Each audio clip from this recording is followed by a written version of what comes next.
Bueno, básicamente aquí lo que vamos a mostrar es un problema cotidiano o de rutina, digámoslo así, que viene de fábrica, que es la alta sensibilidad de relación de ondas estacionarias, ROE o SWR en inglés, que posee el equipo tanto de 50 como el de 8 en la línea Maffer Electronics. Si bien esta es una línea antigua y me gusta mucho, pero lamentablemente no concede más que la utilización de cargas fantasmas de alta calidad, así como también dipolos de alta calidad, y así todo, cuando llueve una gota de agua, te corta por rojo. Y lo que yo voy a explicar es lo siguiente: en esta línea en especial, esto no es aplicable para los nuevos modelos de Maffer Electronics, no por lo menos de esta manera.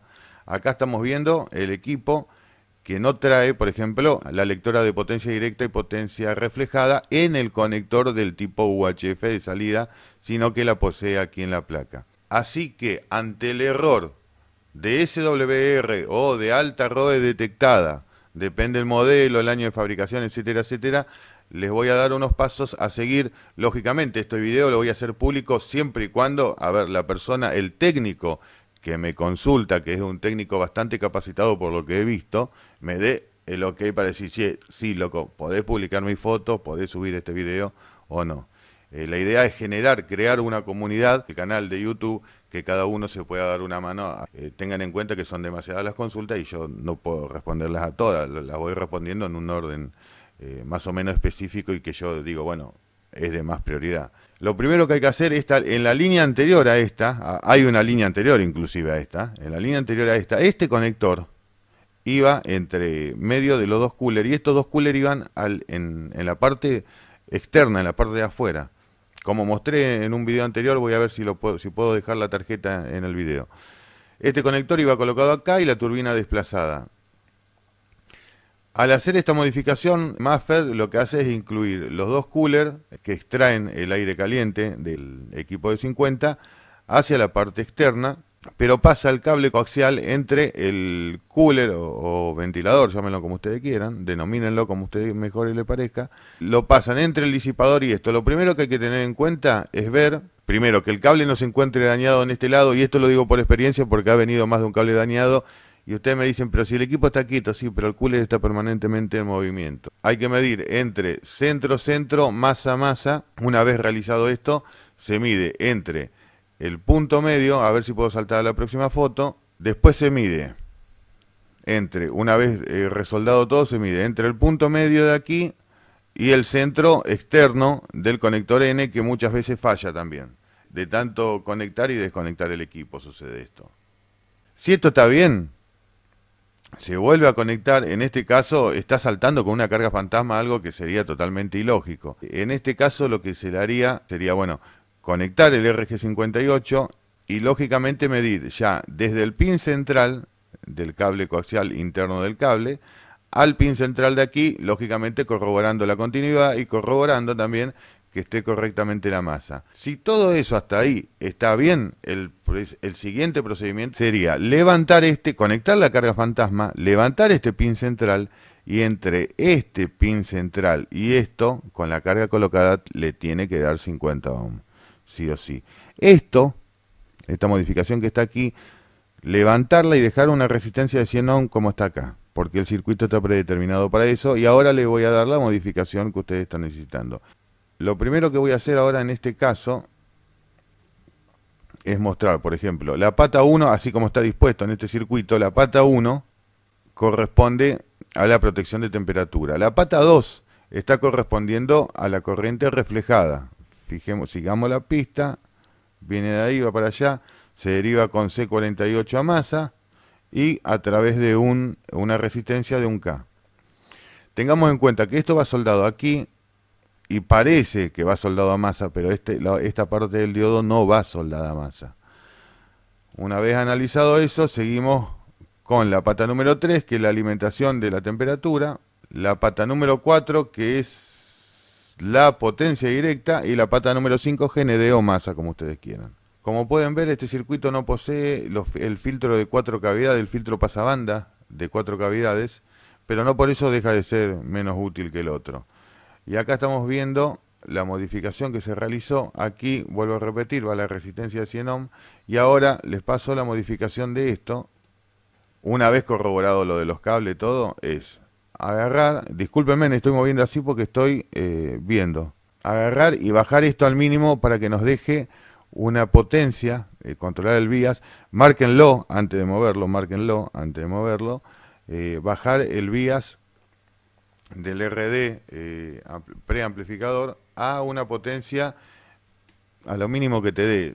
Lo ideal sería una potencia de 2 vatios. Y empezarlo a subir, lógicamente esto ya intercalado de la salida del excitador al VIR o al medidor de ROE que ustedes posean, y después el otro extremo del VIR a una carga fantasma, no a una antena, a un dipolo o una formación de dipolo, a una carga fantasma, que también dentro del canal de Dimar Transmisores está la manera de fabricar una carga fantasma. Hasta ahí bien. Lo bajamos. Si con esto no podemos llegar a bajar menos de 10 vatios, ya tenemos que proceder a tocar el bias de acá. Lógicamente, nuevamente remarco que hay que marcar la posición donde está. A ver, y la manera de marcar sería marcar con una fibra acá y con la otra aquí para no errarle.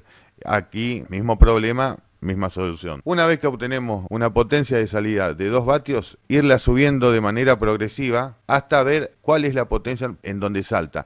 ¿Qué significa esto? Que nosotros vamos subiendo, por ejemplo, 2, 4, 5, 8, 10 watts, tal vez nos saltan los 10 vatios, o tal vez nos saltan los 44 vatios.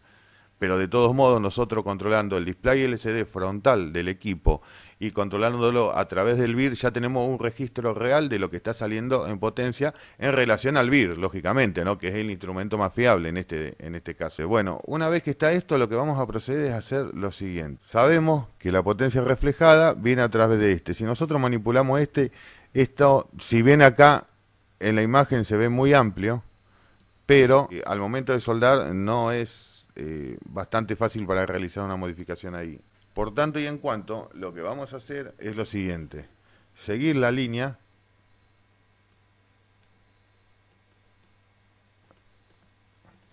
y esto, bueno, no parece, pero es el símbolo de un potenciómetro. Una vez modificado esto con los 100 ohm aquí, lo que vamos a hacer es retirar la resistencia de un K. Podemos tomar este conector acá, y este es exactamente la misma lectura porque va por debajo del diodo. Esto se junta con el D2, se junta con el C49, si no me equivoco, creo que es esto. Y acá nos dice ajuste de potencia reflejada. El ajuste de potencia reflejada déjenlo en los 100 ohm. Nosotros lo que tenemos que hacer es tomar este punto que puede venir acá o acá, depende cómo esté en la disposición de las patas del preset, y colocar el punto medio a la lectura, es decir, el punto medio a este, y el otro a masa. A mí me dio justo el dibujo así, pero si podemos evitar que sea la masa de salida de RF para evitar un acople inductivo no deseado, lo ideal sería tomarlo con la parte que va al tornillo.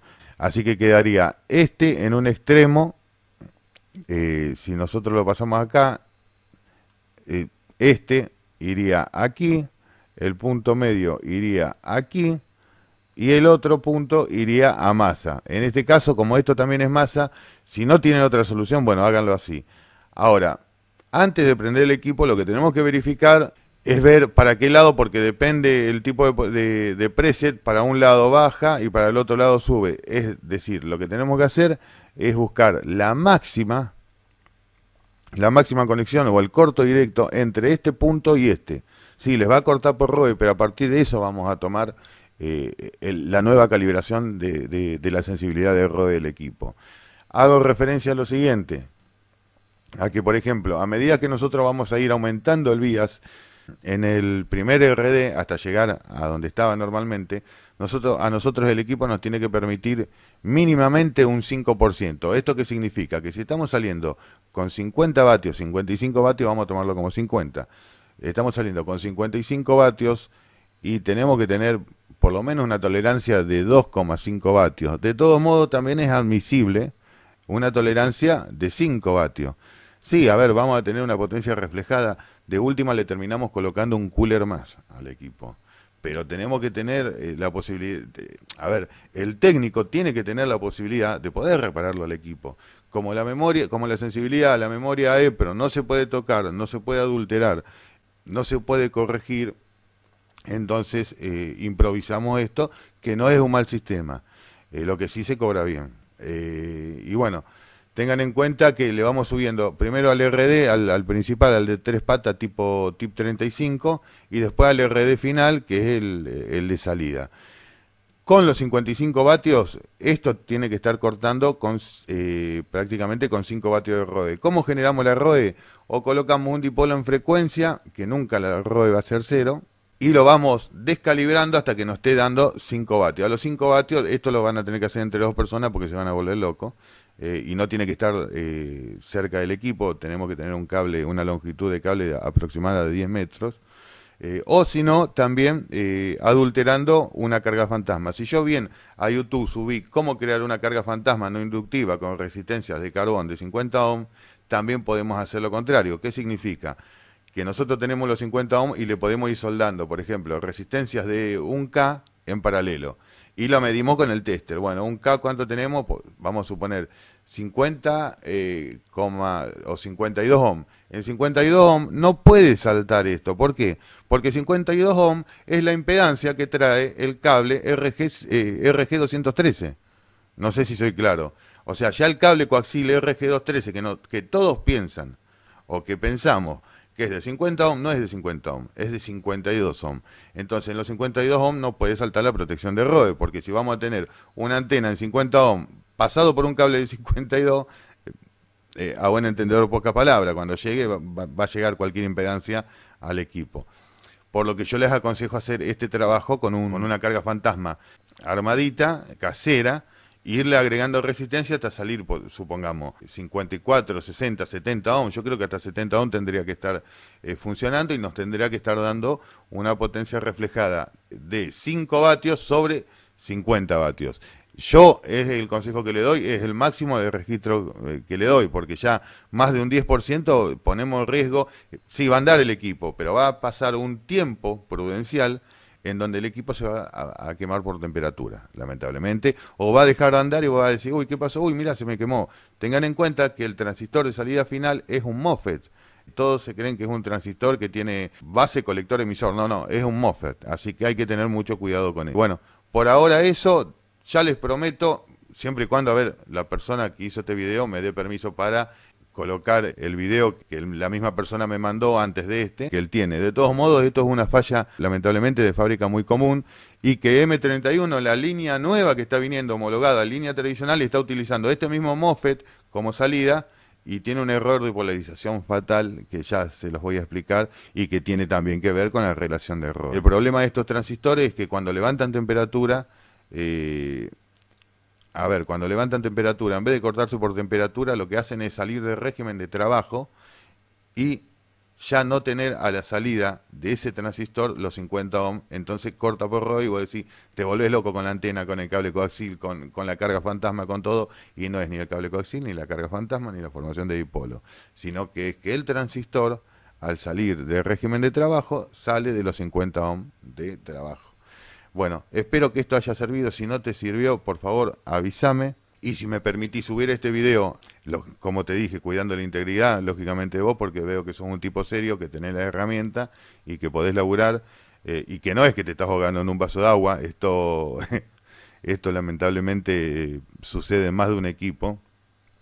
Es muy alta la sensibilidad de ROE, y no tiene la tolerancia que tendría que tener. Así que si me das el ok, bueno, lo subo. Y bueno, mientras tanto termino el video diciendo, no se olviden de suscribirse al canal, Dimar Transmisores, y bueno, ya saben que subimos desde un circuito electrónico a cualquier boludez. Dale, espero que te sirva. Un abrazo, colega.